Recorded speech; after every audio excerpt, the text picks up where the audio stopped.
Carl Jung's shocking secret to breaking free from social approval. Have you ever stopped to ask yourself, why do I care so much about what others think of me? Most of us live our lives as if we're in a theater, performing for an audience we can't see, hear, or even understand. We try to impress, to belong, to be liked, but at what cost? Carl Jung, the Swiss psychoanalyst, once described this phenomenon as the ultimate surrender of the self. He argued that when we live for social approval, we lose touch with who we truly are. Let me explain. From the moment we're born, society starts shaping us. Parents reward us with affection when we behave, teachers praise us when we conform, and friends validate us when we fit into their expectations. But here's the catch: the more we tailor ourselves to fit the mold, the less authentic we become. Jung called this the construction of the persona, a mask we wear to navigate the world. The persona isn't inherently bad. It helps us function in society, but when we mistake the mask for our true self, we fall into what Jung called psychic inflation. We inflate the value of the approval we receive and forget the reality beneath the mask. Think about it. When was the last time you made a decision purely because you wanted to, without factoring in what others would think? Maybe it was a career choice, a relationship, or even something as simple as how you dress. How much of that was influenced by an unseen audience? Jung wasn't alone in exploring this. Alfred Adler, another pioneering psychologist, took a more practical approach. He believed that our desire for approval stems from a fundamental fear, the fear of inferiority. Adler argued that every human being is born with a sense of inadequacy, and we spend our lives compensating for it. Seeking approval becomes our way of proving to ourselves and others that we're enough. But here's the paradox: the more we chase approval, the less fulfilled we feel. Why? Because approval is fleeting, external, and ultimately hollow. So, what keeps us trapped in this approval-seeking cycle? It's not just fear, it's also a habit. When you're used to measuring your worth by how others perceive you, breaking free feels terrifying. You might even ask, who am I if I'm not what others expect me to be? This is the existential dilemma Jung and Adler both wrestled with. To break free, they argued, you have to confront your shadow, the parts of yourself you've suppressed because they didn't align with societal expectations. Here's a question for you: what part of yourself have you been hiding because you're afraid it won't be accepted? Maybe it's a dream you've buried, a belief you've silenced, or a personality trait you've toned down. What would happen if you let that part of you out into the light? Click subscribe to this channel to get more profound insights. Why seeking approval is a form of self-betrayal. Let's dive deeper. Think about this for a moment. Every time you mold yourself to fit someone else's expectations, you are, in essence, abandoning a piece of who you truly are. You betray your authentic self in exchange for something as fragile and fleeting as approval. Carl Jung believed that this betrayal is one of the greatest tragedies of human existence. Why? Because it distances us from our individuality, the unique essence that makes us who we are. Let me explain this with Jung's concept of the shadow. The shadow represents the parts of ourselves that we suppress, deny, or ignore because they don't align with the persona we've crafted for the world. These shadow aspects are often the qualities that society deems unacceptable or undesirable. Maybe you were told as a child that you were too sensitive, too loud, too ambitious, or too different. Over time, you buried those traits to fit in. But here's the problem: those buried traits didn't disappear. They live in your unconscious, and the more you suppress them, the more they control you from the shadows. Now, let's connect this to social approval. Every time you seek validation from others, you're reinforcing the idea that your value comes from external sources. You're saying, "I'll become what you want me to be, as long as you like me." But what happens when the approval fades? What happens when the people you're trying to impress move on, or their opinions change? You're left with the same question Jung posed: who am I really? The issue runs even deeper when we consider how seeking approval creates a fractured self. When you're constantly trying to please others, you're essentially dividing yourself into multiple versions. There's the version of you that exists at work, carefully curated to meet professional expectations. There's the version of you that exists with friends, trying to fit into the group dynamic. And then there's the version of you that exists on social media, where every post is filtered literally and metaphorically to project the perfect life. But amidst all these versions, where is the real you? Have you ever stopped to consider if you even know who that is anymore? Alfred Adler helps us understand this from a different angle. He believed that much of our behavior is driven by what he called the fictional final goal. This is the idealized version of ourselves that we strive to become, often shaped by societal standards and the expectations of those around us.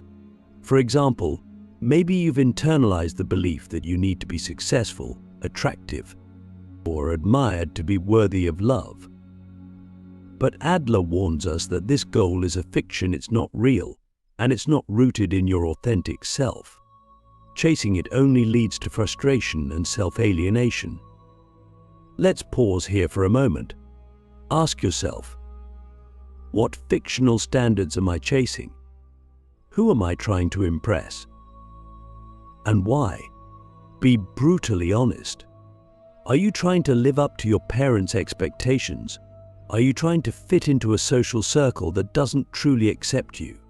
Are you curating an image of success because you think it will make you happy? And here's the bigger question: is it working? For most of us, the answer is no. Seeking social approval is like chasing a mirage in the desert. It looks real from a distance, but the closer you get, the more it dissolves into nothingness. The moment you achieve the approval you were seeking, it's no longer enough.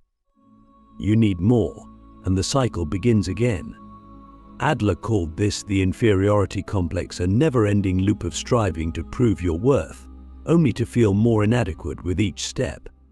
But here's the good news: both Jung and Adler believed that breaking free from this cycle is possible. The first step is self-awareness. You have to recognize the ways in which you've been betraying yourself for the sake of approval. This requires brutal honesty, a willingness to confront the uncomfortable truths about your motivations and fears. Ask yourself, whose approval am I seeking, and what part of myself am I sacrificing to get it? The second step is integration. Jung believed that true freedom comes from embracing your shadow, not just the parts of yourself that you like, but also the parts you've rejected. This means reclaiming your buried traits, even if they don't align with societal expectations. It means standing in your truth, even if it makes you unpopular. Here's a practical example. Imagine you've always been passionate about art, but you pursued a career in finance because it seemed more respectable. Maybe you've told yourself that art is just a hobby, not something you could ever take seriously. But deep down, you feel a sense of loss, like a piece of you is missing. This is your shadow calling out to you, asking to be acknowledged. Reclaiming this part of yourself doesn't mean you have to quit your job and become a full-time artist. It simply means giving yourself permission to explore that part of you without shame or fear. Adler's approach complements this beautifully. He believed that the antidote to the inferiority complex is what he called social interest, a genuine concern for the well-being of others, not out of a need for approval, but out of a sense of connection and purpose. When you shift your focus from what do others think of me to how can I contribute to the world in a meaningful way, you stop living for external validation and start living for something greater. So, let me ask you, what would your life look like if you stopped seeking approval? What would you do differently if you weren't afraid of being judged? Take a moment to imagine that version of yourself, the one who is unapologetically authentic, who isn't afraid to embrace their shadow, who lives not for approval but for purpose. That version of you already exists. It's not something you need to create, it's something you need to uncover. Jung once said, "The privilege of a lifetime is to become who you truly are, but that privilege comes with a challenge. You have to let go of the false selves you've been clinging to. You have to face the fear of rejection, the discomfort of standing out, and the uncertainty of walking your own path. But here's the truth, the people who truly matter, the ones who see and appreciate your authentic self, will never require you to wear a mask." The next time you find yourself seeking approval, pause and ask, am I betraying myself at this moment? If the answer is yes, take a step back, reconnect with your shadow, reclaim your authenticity, because at the end of the day, the only approval that truly matters is your own. The cost of fitting in, why authenticity feels dangerous but is essential for freedom. Why does authenticity feel so dangerous? Why is it so terrifying to step off the stage of social approval and simply be? The answer lies in the deep, primal wiring of our human nature. For most of our evolutionary history, being accepted by the group wasn't just a matter of preference, it was a matter of survival. To be cast out, to be rejected, meant death. And though society has changed, this ancient fear remains deeply embedded in our psyche. Think about it. When you decide to act authentically, it often sparks a visceral fear of judgment, rejection, or exclusion. That fear is real, powerful, and rooted in the belief that if you don't fit in, you'll be abandoned. But here's the paradox: while fitting in might feel safe, it comes at a tremendous cost: your freedom. When you trade authenticity for approval, you are not just conforming to the group, you're allowing their expectations to dictate your reality. You're giving away your power. Jung was adamant that this kind of conformity, the need to belong at all costs, is the root of much of our suffering. He argued that the more we suppress our individuality to fit into a collective mold, the more we experience inner conflict. This is because the self, the deepest, truest part of us, cannot thrive in the shadows. It demands to be expressed. When we deny it, we create a rift within ourselves, and this rift manifests as anxiety, depression, or an overwhelming sense of emptiness. But here's the thing: authenticity doesn't just feel dangerous, it is dangerous. It threatens the status quo. When you choose to live authentically, you challenge the unspoken rules of the groups you belong to. You might lose friends, face criticism, or be misunderstood. And yet, this is the price of freedom. Jung believed that becoming authentic, what he called individuation, is the ultimate goal of human life. It's not about fitting in, it's about becoming whole. Alfred Adler offers a practical perspective on this. He believed that the courage to be authentic comes from what he called self-reliance. This doesn't mean isolating yourself or rejecting others. It means finding a sense of worth that isn't dependent on external validation. Adler argued that when you rely on your inner values rather than the opinions of others, you become truly free. So, let me ask you, what would happen if you embraced the danger of authenticity? What relationships would change? What parts of your life would fall away, and which parts would finally come alive? The truth is, not everyone will accept the real you. But isn't that better than living a life where no one truly knows you at all? Authenticity is a risk, but it's also a gift. It's the key to creating a life that is yours and yours alone. And while it might feel dangerous to let go of approval, the freedom you gain in return is worth everything. Breaking free: practical steps to live authentically in a world obsessed with approval. So, how do we break free from the invisible chains of social approval and step into the light of our authentic selves. If we're honest, this isn't an easy journey. It requires courage, self-awareness, and most importantly, action. Both Carl Jung and Alfred Adler believe that authenticity isn't something that happens to you, it's something you actively cultivate. It's a choice you make every day, moment by moment, to honor who you are rather than who the world expects you to be. The first step is self-awareness. You can't live authentically if you don't know who you are.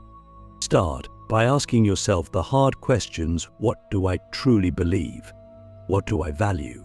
What brings me joy, even if no one else approves? Write these answers down and notice where you've been living out of alignment with them. For example, are you pursuing a career that looks good on paper but leaves you feeling empty? Are you maintaining relationships that drain you because you're afraid of being alone? Awareness is the foundation of change. As Jung said, until you make the unconscious conscious, it will direct your life, and you will call it fate. The second step is to embrace your shadow. Remember, the shadow isn't just the parts of you that are bad or ugly, it's also the parts you've suppressed because they didn't align with societal expectations. Maybe you've hidden your creativity, your sensitivity, or your boldness. Jung encourages us to integrate these parts of ourselves, not reject them. One way to do this is through journaling or therapy, where you can explore these suppressed parts without judgment. Ask yourself, what have I been afraid to express? What am I ashamed of that might actually be my greatest strength? The third step is to take small, deliberate actions toward authenticity. Living authentically doesn't mean you have to overhaul your entire life overnight. Start with small acts of honesty.